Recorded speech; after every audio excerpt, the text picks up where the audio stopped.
Quick Hi. question. Yep. I need someone to share the share screen capabilities with me just for the future.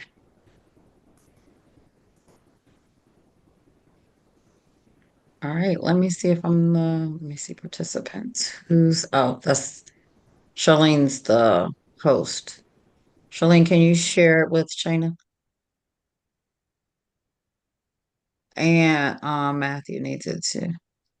Also, Charlene, are we live? Yep, we are. They're recording.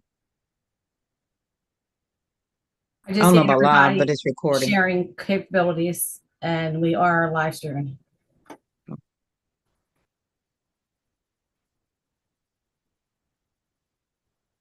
Did everyone hear me? Yes, can you share sharing capabilities with Krishna and Shayna? Yes, I just did. Okay, perfect. Thank you. And committee members will start in three to 3 minutes.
All right, we're going to go ahead and get started. Good evening, President Crawford. Good President evening. Crawford, Good evening. our thank you, our committee members and staff from MSDE. We are excited to have you here, and welcome to the Education Transformation and Accountability Committee meeting. The purpose of this committee is to support and facilitate the successful implementation of the State Board and MSDE's strategic plan, the blueprint for Maryland's future, and provide advice and recommendations on matters related to accountability standards and outcomes. We have 2 agenda items for today. The first one is strategic plan, metrics, and goals, and the second one is pre-K sliding scale. For the strategic plan, metrics, and goals, which will go first, I just want to remind our viewers that when you view these today, we just want to make sure people know that it is our goal to align the goals and targets from the strategic plan with the governor's 11 indicators for success and the Accountability Implementation Board's goals and targets. With that said, today's presentations of goals will not be the final iteration to ensure that there's a cohesive plan moving forward for all 3 entities to make sure we are on the same page. So, all right, Dr. Matthew, we are ready to begin.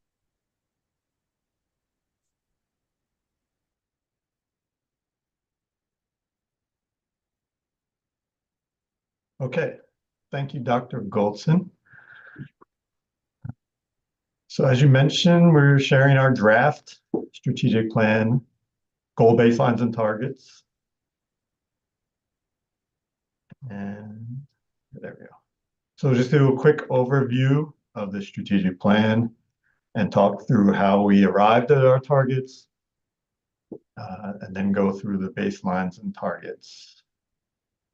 So as a reminder, the strategic plan development started a little over a year ago, and culminated in the approval in the third phase last June, with the exception of the targets you're about to see. And we were waiting on the data in order to use the 22-23 data as school year baseline data. Just to note that since we last brought these to you in December, we have shared them with different groups, the local education agencies. That includes PASAM last month. Just this week, we shared with the Assistant Superintendents of Instruction, and we're slated to share with the local accountability coordinators next week to get their feedback and any questions they may have. Also, as you mentioned, at the board meeting at the end of this month, we'll review alignment between these goals, the AIB's outcomes that they're working on, as well as the governor's KPI. Would like to point out that as we've been reviewing the goals and developing the targets, we do have two proposed revisions. The first is to change the language around enablers to priorities. So before, remember we had 4 priorities and 4 enablers. Instead, the superintendent is proposing to have 8 priorities. Also, for the section at the end, we have some metrics that don't necessarily fit into one priority category. We're proposing that changing the language of the goal from average performance level to achievement, and measuring that achievement using % proficient to make it more transparent and understandable to the public. So getting into target setting, and again, I'd like to thank Kyle Ashley on my team, and he's actually here for pre-K presentation as well. He spent a lot of time and work running through these different possibilities on setting targets. So again, we're using the 2022-2023 school year as the baseline. The targets, with the exception of 1 or 2 goals, are 3-year targets. So we're projecting out until 2025-2026 school year. We used prior data as much as possible to set these targets. The first main method was looking at the trend of data and applying that for the next 3 years. This wasn't always possible, or didn't always produce an ambitious or even a better target. So, for example, in some cases, the trend previously may have been in decline. So if we applied that methodology, it would have gave us a lower target where we actually want to see an increase. So in those cases, we looked at some other methods. So one was just looking at the highest rate pre-pandemic. Other one was just taking a highest 1-year growth and applying that for each of 3 years from the baseline. Another methodology we used in 1 or 2 cases, which I can point out, was referring to our ESSA plan, Maryland's ESSA plan target setting methodology. And that's where it projected out from 2017 to 2032, taking the % of students that were not proficient and cutting that in half over those 15 years. We would do that from the baseline to 2032. There is one case where all of these different alternatives seem to fail due to limited data mostly. So we did sort of artificially set an ambitious yet feasible target. So looking at these baselines and targets, the first priority, ready for kindergarten, the goal is to increase the percentage of kindergarten students at demonstrating readiness. The baseline of 41% and increasing 3 years out to 55%, and that's based on the increase from the prior year to 2023. Priority 2 for Ready to Read, the goal is to increase percentage of grade 3 students that score proficient or above on the grade 3 ELA assessment. The baseline is 48%, and we project the target based on an increase of 2.2% that we saw from the prior year, each of the next 3 years, which takes us to almost 55%. Priority 3, Ready for High School. This is looking at students in middle school grades 6 through 8. We want to see a decrease in the percentage of students at the end of that period, so at end of grade 8, that meet one of the what we call ABC indicators, so attendance, behavior, and courses. And this is where we want to see it decline because these are sort of at-risk indicators that they're either chronically absent, had been suspended, or it's not all three, it's one, they meet one of these criteria, or they failed an ELA or math course in the middle school grades. So in last year's school year, just under 47% of students met one of these criteria. And our target is to move that down to about 32% in 3 years, and that's based on the lowest pre-pandemic rate that we saw in the data. Priority 4 is Ready for College and Career. This has been moved to be determined both for the baseline and target, because as you know, the new CCR standard is taking effect this year, so we cannot, at the end of this school year, we will have data for this school year, which incorporates the new standard as well as the transition year of the interim standard. We moved to priority 6. Priority 5 was around data tools, and we're omitting that from a target. So there's not necessarily a target to set for tools, but priority 6 around high quality curricula and systems for intervention and acceleration. Again, this is based on our expert review team visits, which are going on right now and began this year. So we have baseline data for that later this calendar year, and the target will be set based on that. The target will be a 2-year projection because the data is forthcoming. Priority 7 is around the teaching profession, and here we have 3 goals. The first is increased percentage of new teachers of color, and based on trend data from the last 12 years, we project going from the baseline of 43% in 22-23 to almost 48% 3 years out. Notice that is compared to 67%, so about 2/3 of students in Maryland Public Schools identified as not white, which is how we're defining teachers of color. The second goal in this priority is the increased percentage of teachers that are retained over a 3-year period, and the baseline of 76.5%, and then the target is 78%. The third goal in this priority is increased percentage of teachers eligible for the teacher leadership track of the career ladder, and we go from a baseline of 2.5% to 5.8%. And just as a reminder, this is based on national board certification. Priority 8 is around supporting students socially and emotionally. And the first goal is to increase the percentage of schools that have a favorable learning environment as measured by the Maryland School Survey, which is administered each spring. And you can see the topics that it covers on the slide. This is broken out by school level because, as you can see, they're very different in terms of elementary, especially versus middle and high. You can see the baselines at the top and the targets.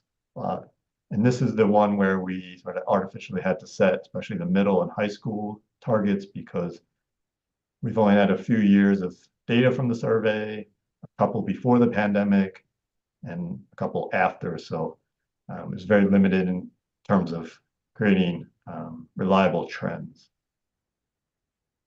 The second goal for priority 8 is to see a decrease in the suspension rate. And based on the lowest pre-pandemic rates, we set our targets on the right, broken out again by elementary, middle, and high. As you can see, they are different, in part because Maryland has a pre-K to grade 2 ban on most suspensions. So that's why the elementary rate is a lot lower, or in part. So those cover the priorities, and then we have some metrics that span multiple priorities. So the first is around specifically for low performing schools as identified by CSI designation, comprehensive support and improvement. The baseline, we're looking at the percentage of schools that were re-identified from the previous cohort. So this is done every 3 years according to our ESSA plan. And using the 2019 cohort, 81% of those schools were re-identified as low performing under CSI. Our target with the current cohort that was identified in 2023 is that 60% would be re-identified in 2026. The next metric, again, staying with low performing schools, is to look at their achievement on MCAP, ELA, and math, and the goal is to see an increase there. I won't read through every number, but on the left, we have ELA baselines and targets. And on the right, in the bright blue boxes, we have the math baselines and targets. And these are the case where we use the state's ESSA plan methodology to set the targets. And those produce more ambitious than if we had looked at trend data or other data points. The third goal for low performing schools is to see a decrease in chronic absenteeism rates. On the left, we have the baseline broken out by elementary, middle, and high. And on the right, the targets. And these targets were based on the average of similar schools in 2018 and 2019. The next metric is for all schools, not just low performing, but we look at a cohort of students from grade 3 through 8. But remember that we're projecting 3-year targets, so we're breaking this up into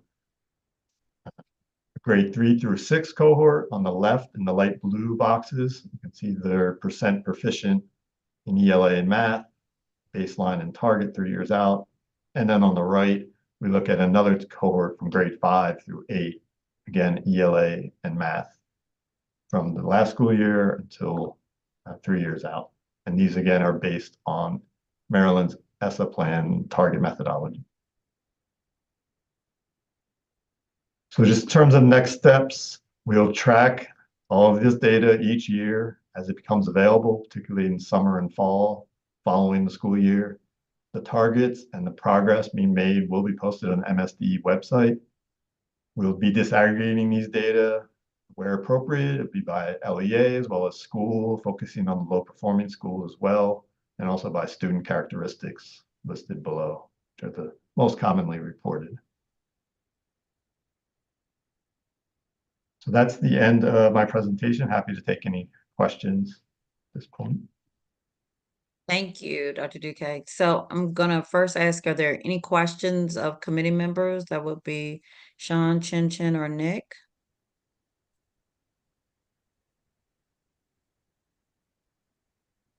I have a, oh, go ahead, Chin Chin. No, go ahead. Yeah, I'm sorry. I think we gave the right amount of wait time there and we just came in at the same time. So hi everyone, I'm apologetic that I'm off camera and then in a vehicle, not driving. But thank you, Dr. Duque and team, for presenting this. It's a great amount of work, kind of goes into setting these targets.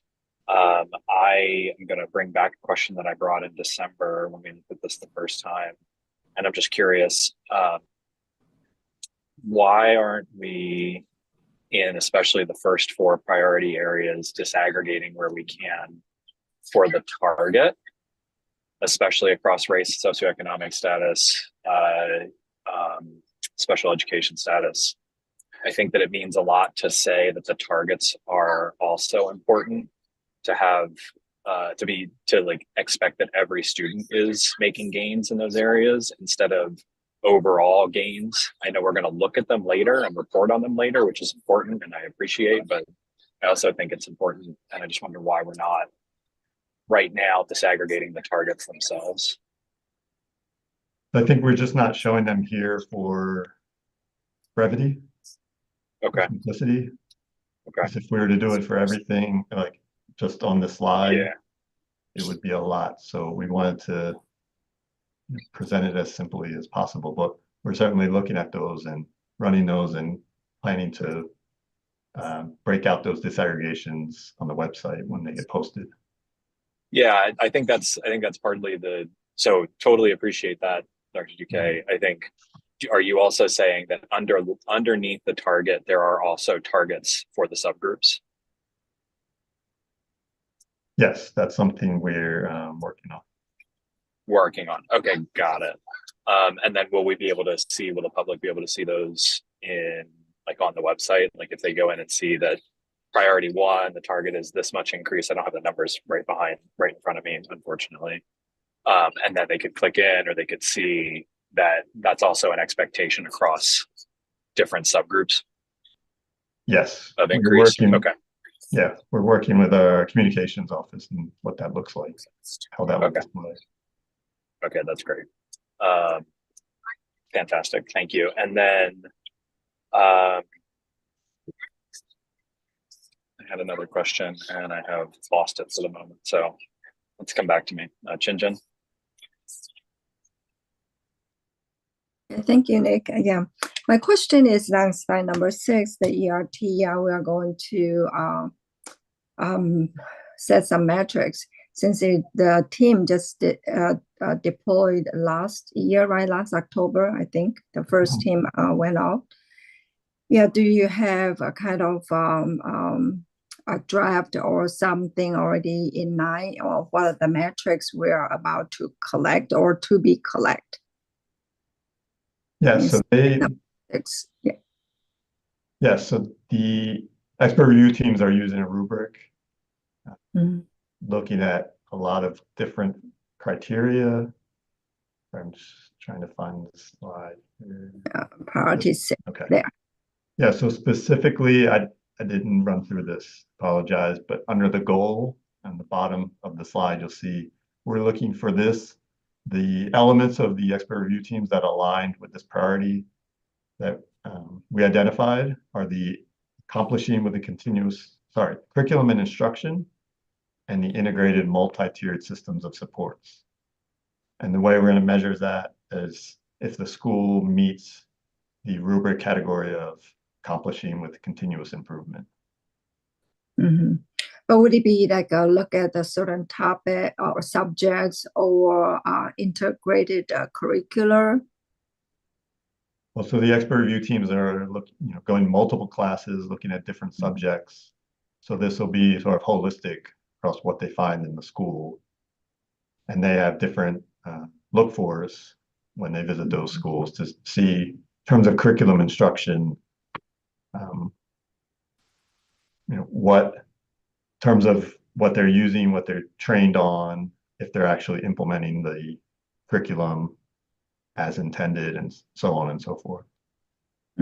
So would it be also including students' response or the learning behavior in the classroom, not just the teachers' teaching styles and the curriculum? Yeah, I know there's part of the ERT rubric that includes, student participation and how they're responding to instruction, certainly. Okay, great. Thank you. Thank you, Chin. Sean, did you have a question? I noticed you were unmuted before I go back to Nick. No, I don't have a question. Thank you for asking me. Okay, no problem. Nick, do you remember what your question was? Yeah, I do. So, Okay. Dr. Duque, I noticed in here, we go from priority 4 to priority 6. I know that's partly because we changed the language from priority to, or from enabler to priorities from the last deck. But can you talk to us a little bit about why we eliminated the access to high quality data systems and sources enabler, which would now be a priority? Sure. So that's what's now priority 5. It's still in the strategic plan as priority 5. As you said, it was enabler 1. That was around basically high quality data tools and support. And talking with the superintendent in terms of the purpose of this presentation for targets, she recommended removing it because it doesn't necessarily have a numeric target. I know we discussed last time the language of and sort of the expectation that we would continue to increase data tools regardless. Didn't feel the need to include that.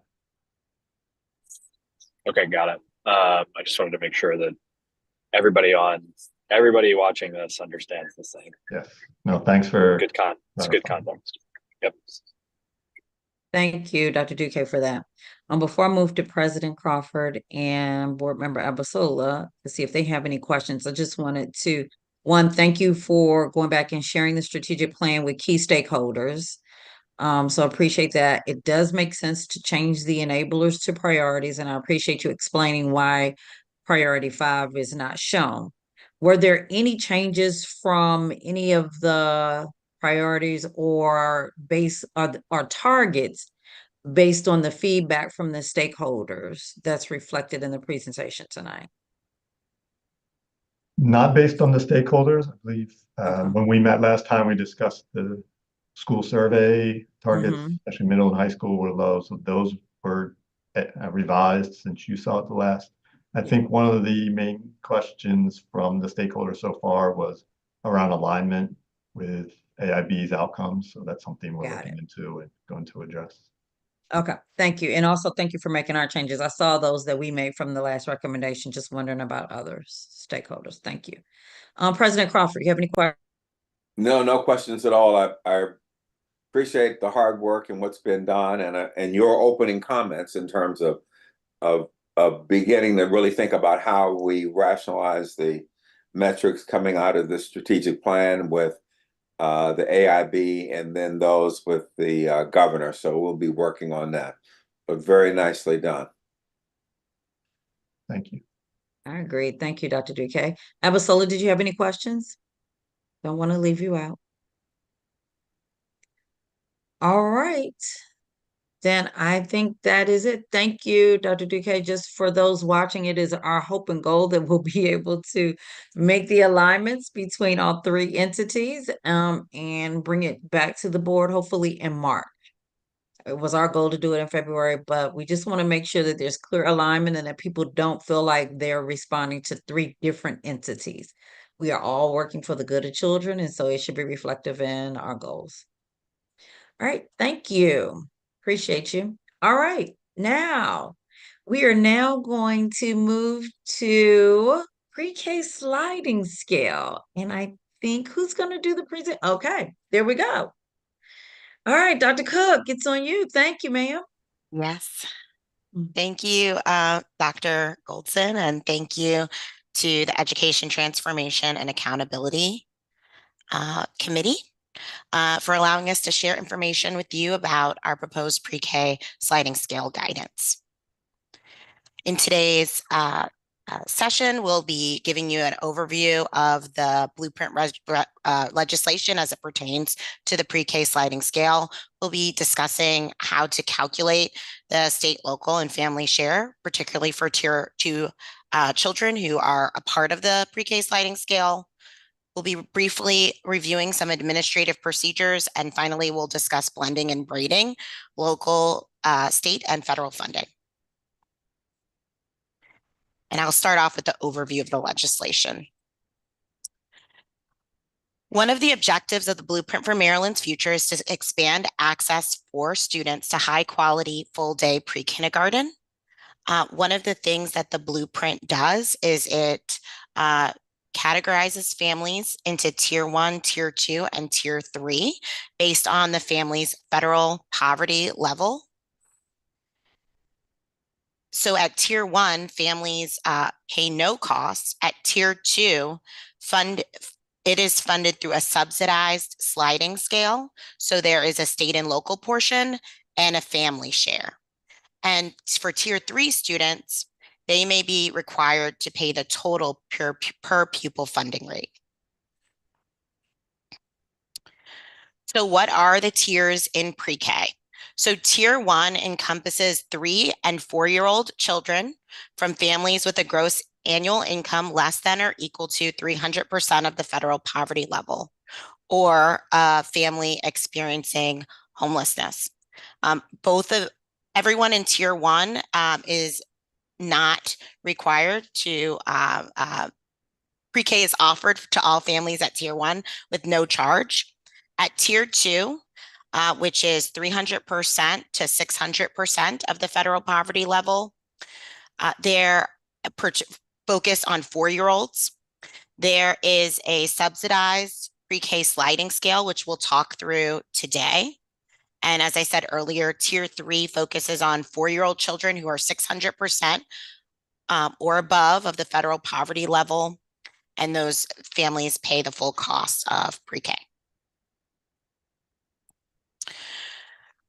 According to the blueprint, the Maryland State Department of Education was charged with developing a pre-K sliding scale for tier 2 families. MSDE gathered input from a variety of stakeholders in the development of the sliding scale. These stakeholders included,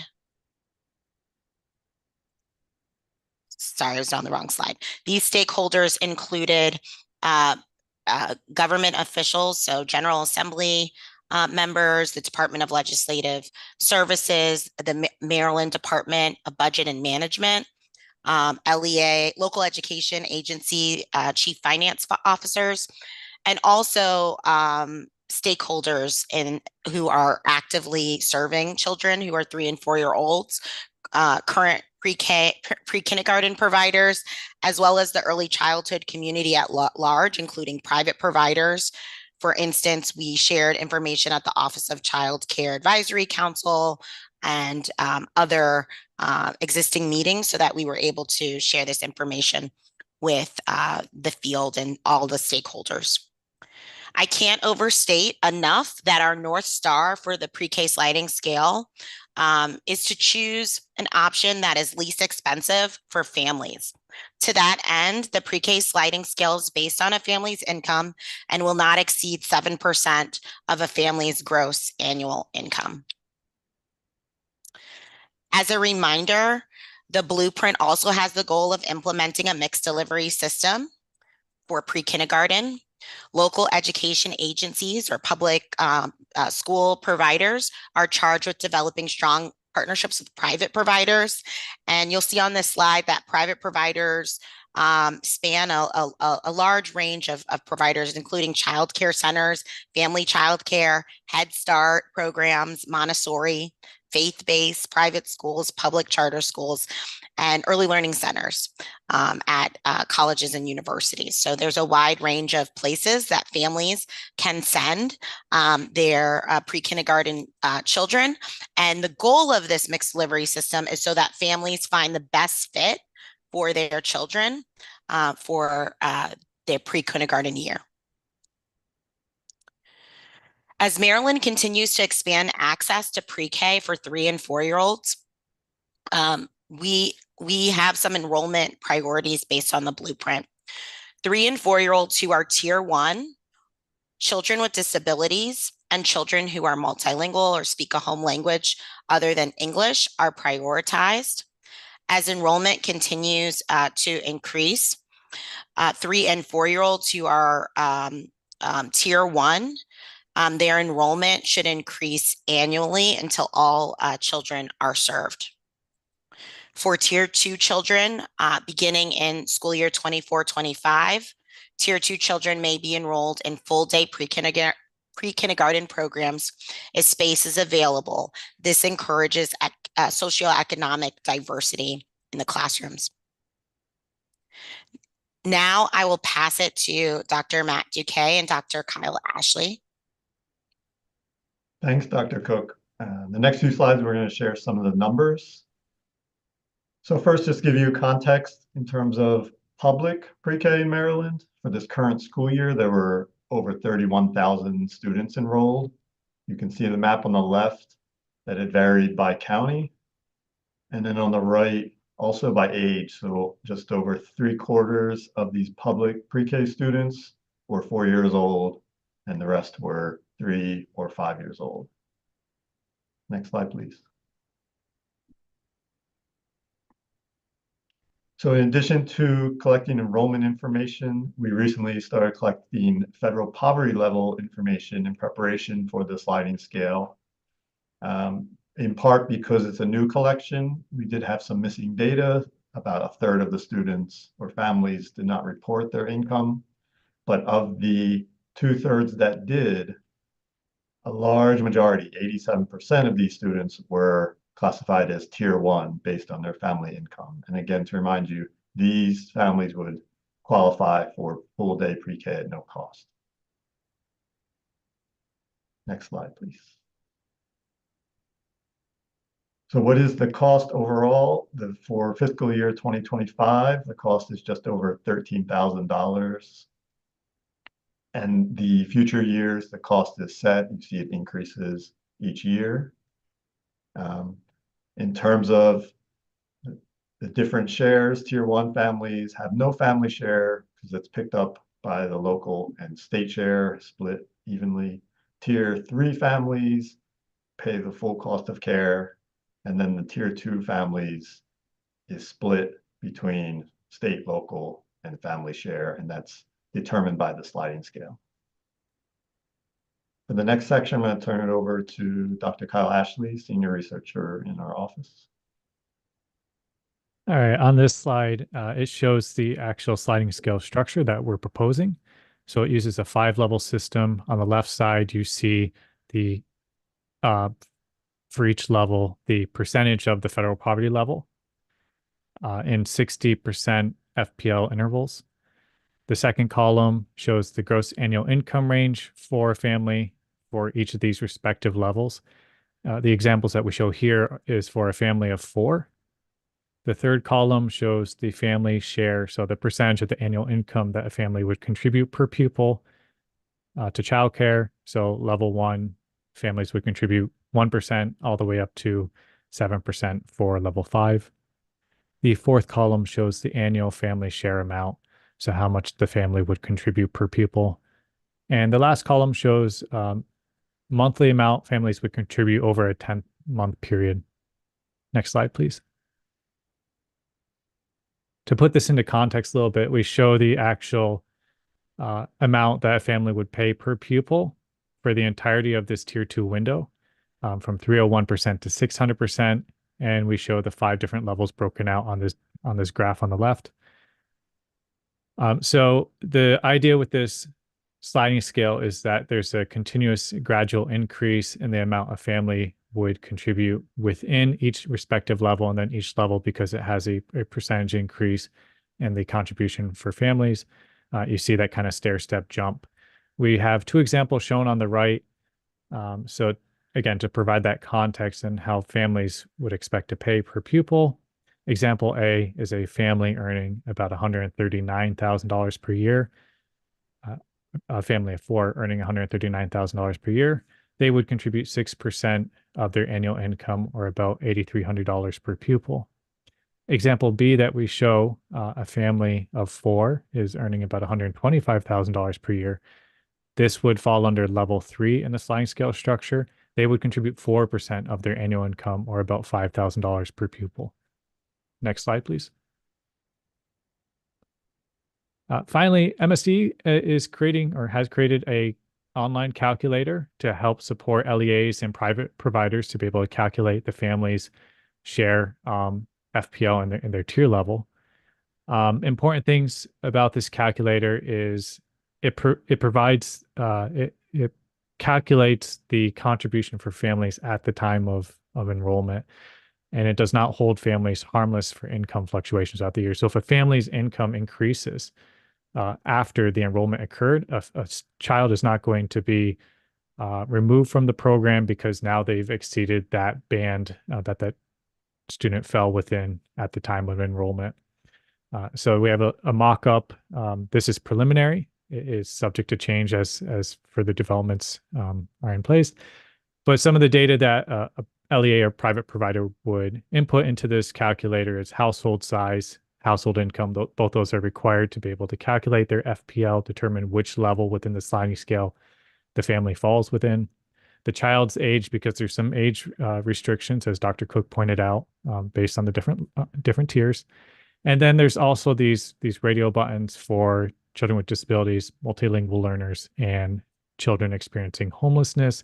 that would potentially change their tier assignment. And this will output information about the family share, their FPL percentage, their tier, the state and local contribution, as well as their weekly and monthly copayment. And with that, I'll pass it back over to Dr. Cook. One thing I'll add is we included both the weekly and monthly family share because we know in the private provider setting, they typically collect tuition weekly, where in a local education agency setting, this might be more realistic to collect at a monthly rate. Now I'll transition to talking a little bit about the administrative procedures in the guidance. So last year, guidance was shared to LEAs and private providers on collecting income verification data. On this slide, you'll see the different ways and that families can verify their income for enrollment in the pre-kindergarten program. In addition, the Maryland State Department of Education will be conducting fiscal monitoring. This will be done to ensure that eligibility documentation is collected and maintained.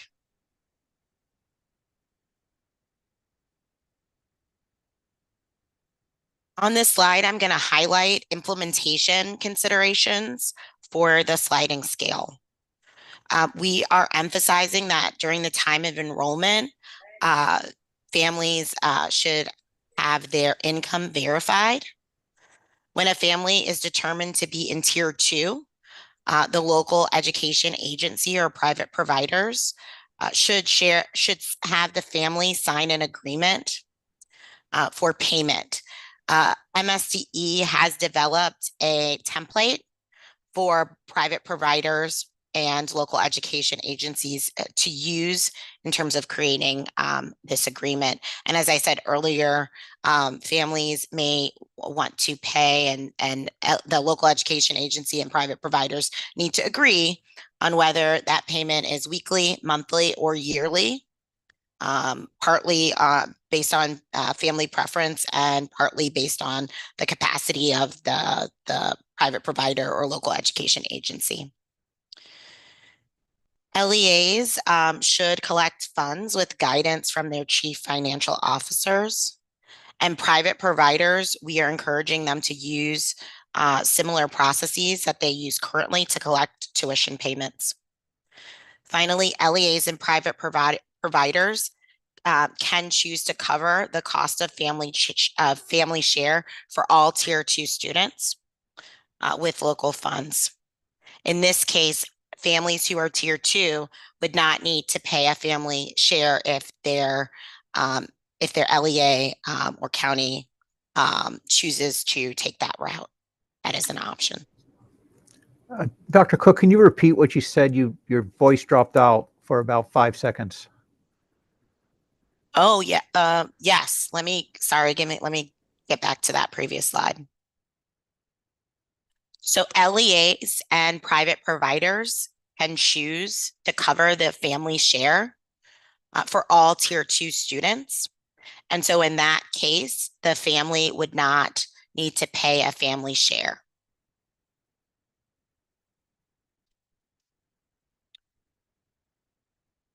So MSDE distributes the state share of the pre-K program funding directly to the local education agencies based on prior year enrollment.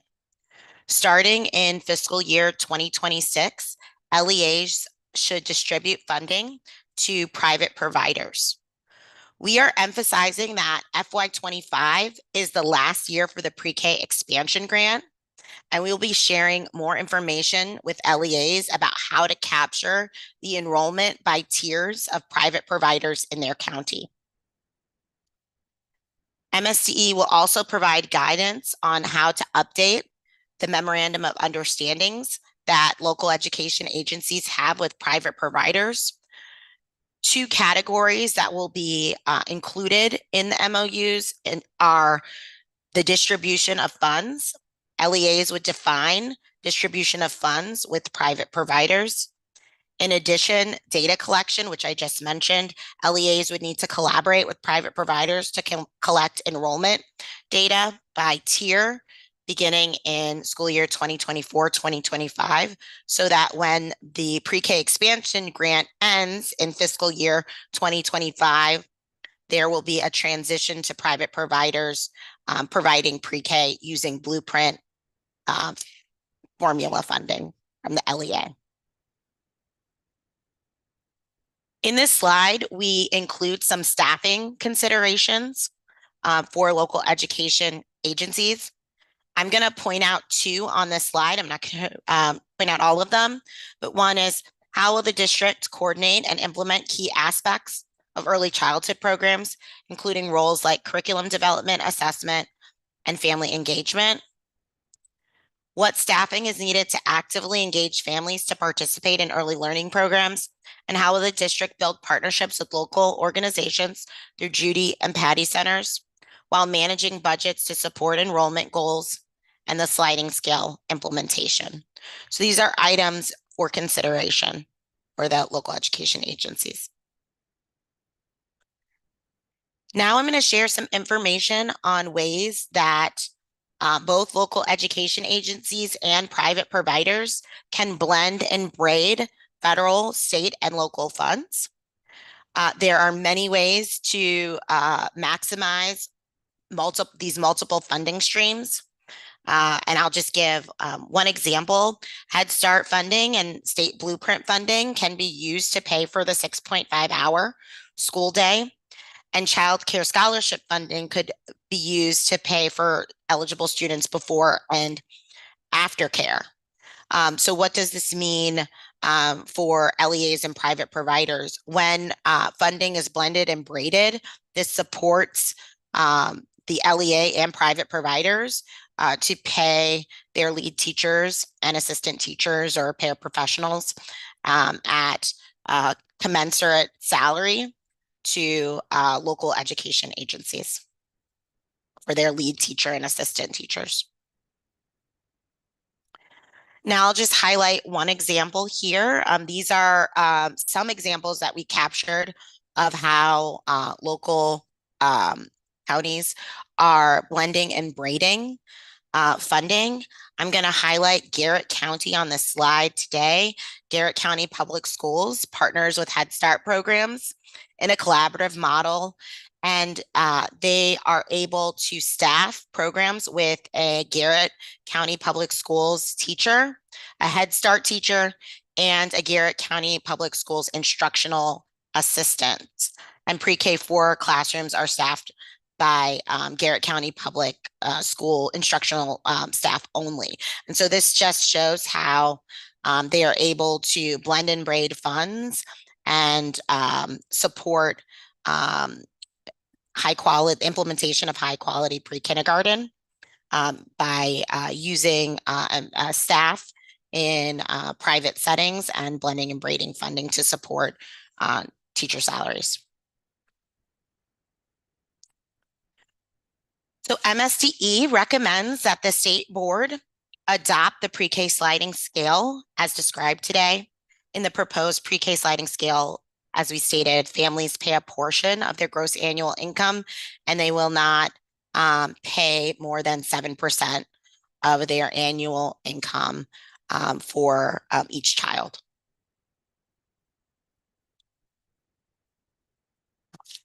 Now we are happy to take any questions. Thank you so much, Dr. Cook. So I will start with committee members first. Do we have any questions from Dr. Getty? Oh, go ahead, Sean. Thanks. Thank you for your presentation. So one of the things I'm interested in is a real world example. And so if a family is making a combined $100,000 a year, husband and wife, or spouse and spouse, and they want their child to be in pre-K, and let's say they had triplets, would that family have to pay $7,000 out of their $100,000 annual salary, or would they have to pay $21,000, $7,000 for each child? So in the current model, we are calculating the federal poverty level first. That includes the household size. And so that determines what category the family is in terms of the percentage of family share. But currently, as the proposals outlined, it is based on a per child rate. So so there's a scale where, regardless of the amount of money a family may make, it's determining it on how many people live in the household where they lay with regards to the percentage of money that they would pay into the system.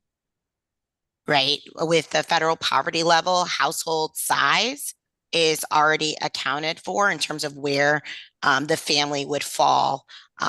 So potentially in that example, because the example we showed on the slide was for a family size of 4, that could change drastically where their federal poverty level would fall. So that family that you described with the triplets may fall down to tier 1, for instance. But we can we can't do this right now off the top of our heads, but we can share some real life examples like the one you just mentioned and share that with the committee. All right. And then another question I had is that you described there would be preferred group of children over another group of children. One of the preferred groups of children were non-native English speakers over native English speakers. And would they be preferred over English speakers regardless of their poverty category or their family income category? So the enrollment priorities that we described are straight out of the Blueprint for Maryland's future legislation. What they're saying is that Tier 1 students are prioritized, and Tier 1 students are all families that are below 300% of the federal poverty level. For FY25 only, families who speak a home language other than English, which multilingual learners, which you described, and families with with a child with a disability, would, if they were in tier 2, would drop down to tier 1 in terms of being prioritized for enrollment. And in addition, just as a reminder, tier 1 also includes children experiencing homelessness, and they remain in tier 1. Well, I think I'm really interested in the non-native English speaker children and families, because I think it could be potentially subject to abuse, because there are people who immigrate to the United States whose parents are on par salary-wise and education-wise with native citizens of the United States.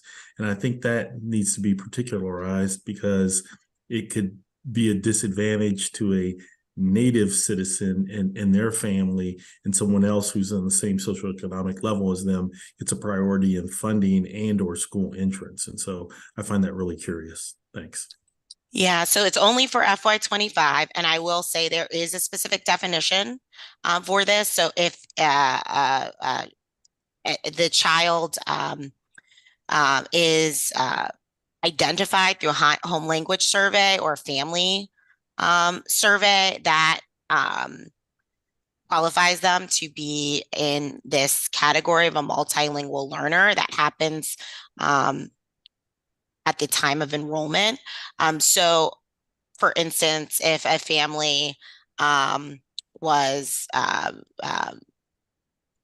spoke another language at home, but the child was proficient in English but spoke both languages, for instance, that family wouldn't be automatically prioritized. Like, that's an example of a child that wouldn't necessarily fit into this category. Dr. Cook and Board Member Bartley, this is Krishna Tulur. Can you speak up a little bit, Krishna? I'm sorry, this is Krishna Tulur. Can you hear me? Okay. Sorry, I am not on camera at the moment, but I do want to add one other context to what Dr. Cook was adding. Mr. Bartley, you said that it's possible that families immigrating here in instance may be on par on salaries, right? But this only speaks about the families who are in tier 2 who are being treated as tier 1 for the purpose of scholarship. I just wanted to make that distinction.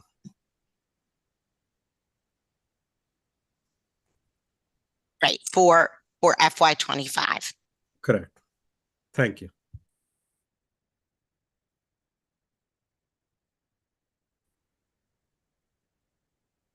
Can I ask a question?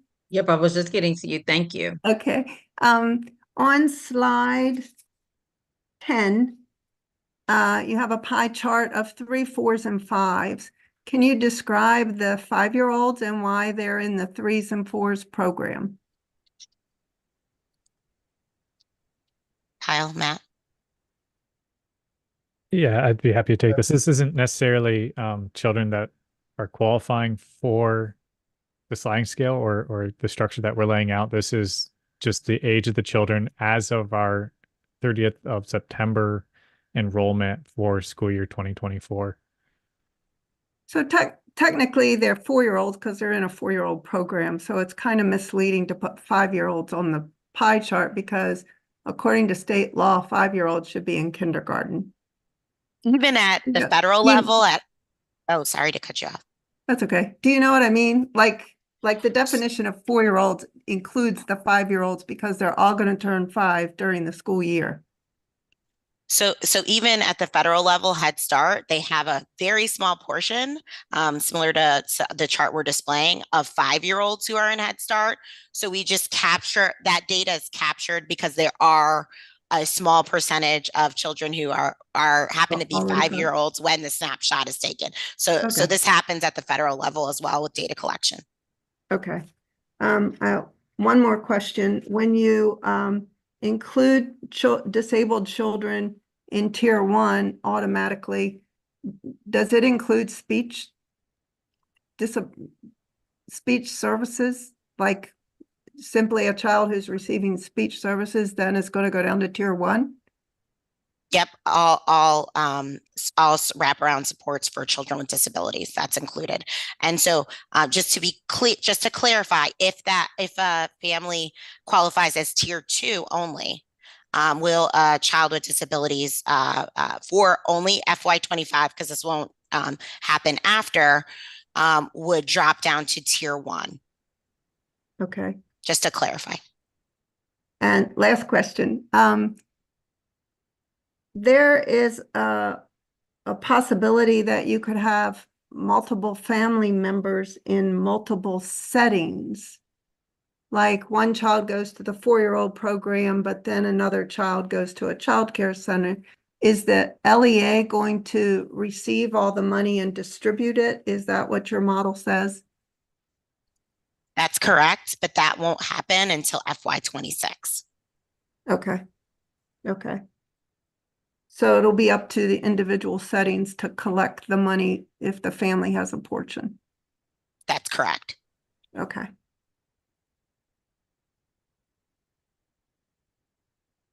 Is that all your questions, Dr. Getty? Yes, thank you. All right, thank you. Chin Chin. Thank you, Dr. Goldston. My question is about tag along Dr. Getty's question about the students if they have a first child in the school system, public school system, with the pre-K either 3 or 4, and do their second child get the top priority to get to the same school, same setting with their siblings? Would it be a consideration? So the state leaves that to the local education agencies and private providers to determine if that if sibling preference is part of their enrollment processes. Thank you. And my other question is that if a student drop out of the program, either move to a different county or out of state, if it's still within the Maryland state, with the funding go with us, travel with the student, or it would not? If it's It would tier not. one, even it's with tier one? Krishna? I'm sorry. I'm sorry. Ms. Chang, could you please repeat the question?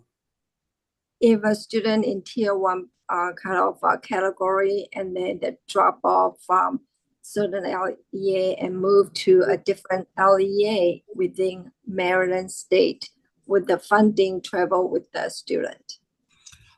I will confirm the process of how the funding may travel with the student with the finance department, and I'll provide you with the response.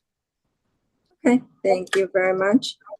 And my last question would be, is there any payment plan for the family to pay off their tuition? I know you kind of list some weekly or monthly methodology for students and the school to arrange the payment, but there are still some financially disadvantaged family not quite in tier one yet. They're in tier two, so there are some family share. But is there any plan they would offer them? So the template that we're going to be sharing with LEAs and private providers outlines the payment schedule, and that is agreed upon between the local education agency or the private provider and the family. Thank you. Thank you. Nick, did you have any questions? I do have a few. Thank you, Dr. Goldson. So thank you, Dr. Cook and team. This is a really important topic. And the few questions that I have are, one, back to the homeless and home language other than English families. How are we communicating, or what is the plan? Does the LEA have to take the burden of communicating to those families that after FY25, they won't be receiving that same benefit unless they're actually considered tier one? So children experiencing homelessness are always going to be tier one. Always. That Okay. will not change. After FY 2025, children, and this is according to the blueprint for Maryland's future legislation, children with a home language other than English and children with disabilities will remain in the tier based on their family's income and won't drop down to tier one. Yeah, sorry that I said almost there. Yeah. How will this be communicated? This will be shared in the guidance that we're sharing with LEAs. We've also had meetings with all the early learning directors where we shared this information, and MSDE is in the process of having individualized meetings with all the early learning directors at LEAs. Some are bringing their chief academic officers. We're going through some of this guidance and some of the even larger questions that they have regarding blueprint implementation of pre-K, and we're providing very targeted technical assistance.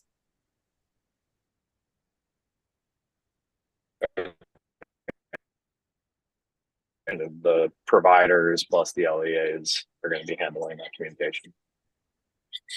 I apologize. I could not hear your question. Yeah, did you lose me? Okay, can you hear me now? Try it again. Not really. Okay. We can hear you now. Try it again. Yeah. Can you hear me now? Okay. I apologize, everybody. I was just saying, so it sounds like a combination of the providers plus the LEAs that are making that communicating directly. Dr. Cook, can you tell me, hopefully I can get this question in, I'm curious what mechanisms we have to encourage socioeconomic diversity in these classrooms, especially in the pre-K seats that are in areas of high concentration of poverty.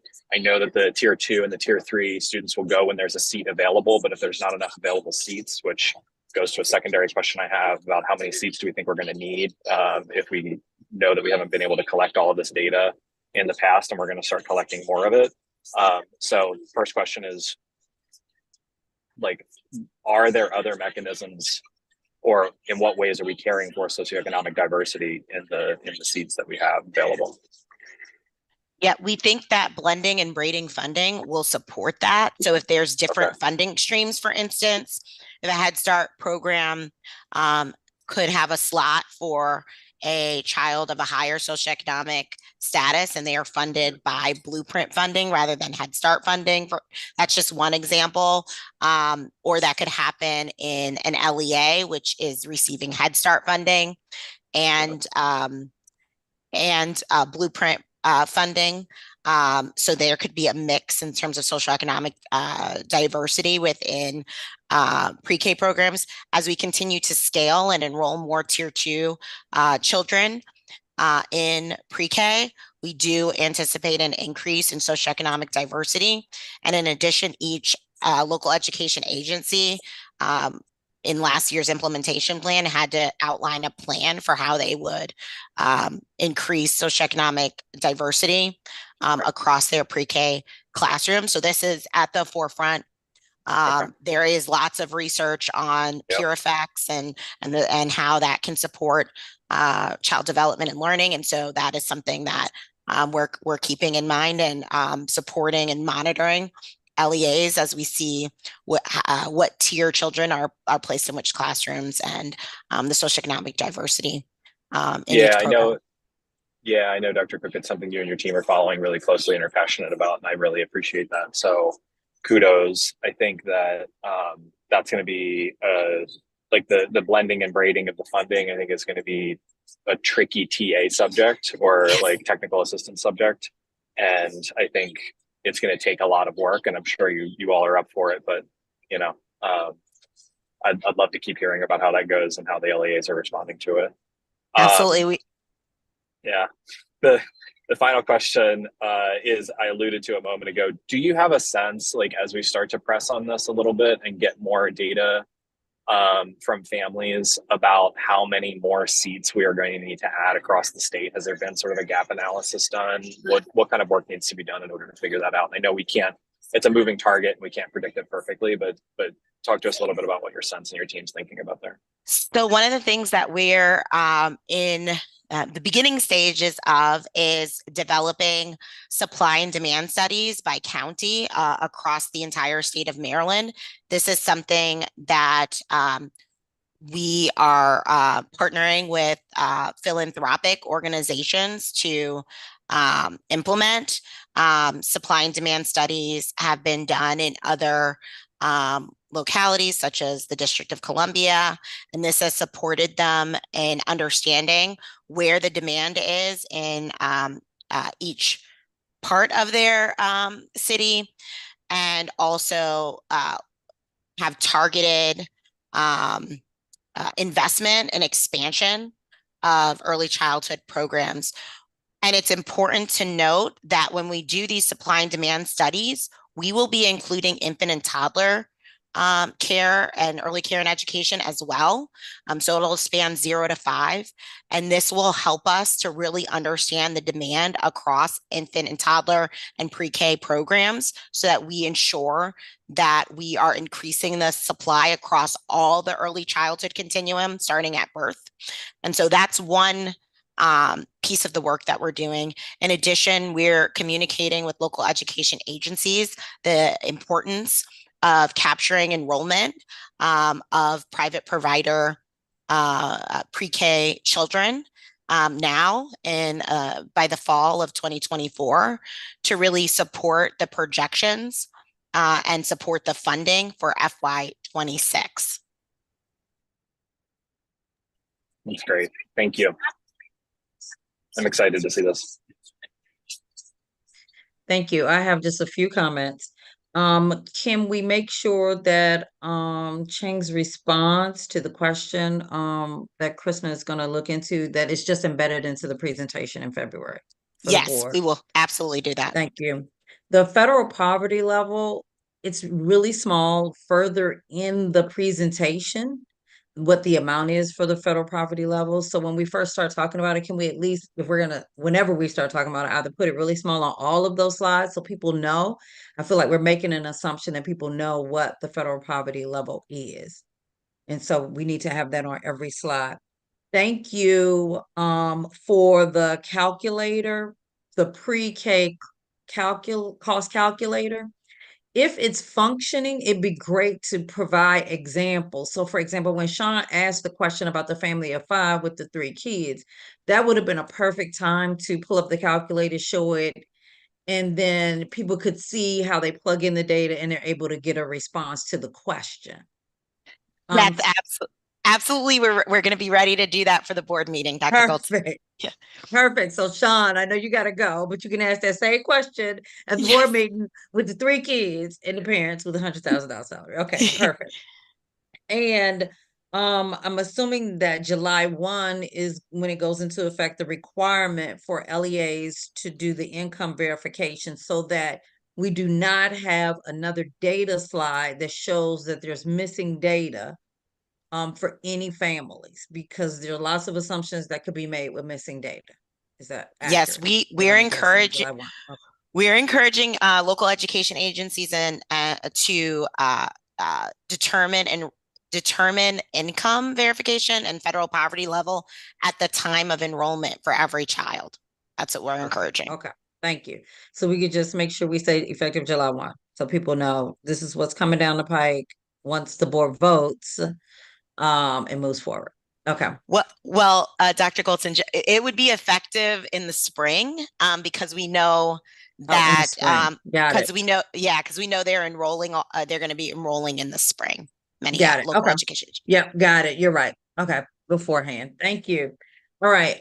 President Crawford, do you have any questions? Yes, we'll with the supply and demand analysis. Question I have is, will we be able to determine the impact of the sliding scale? So are we going to lose children at tier 2? And this is just information again for policymakers. So if we have a sliding scale, typically when you have a sliding scale payment program, you lose people.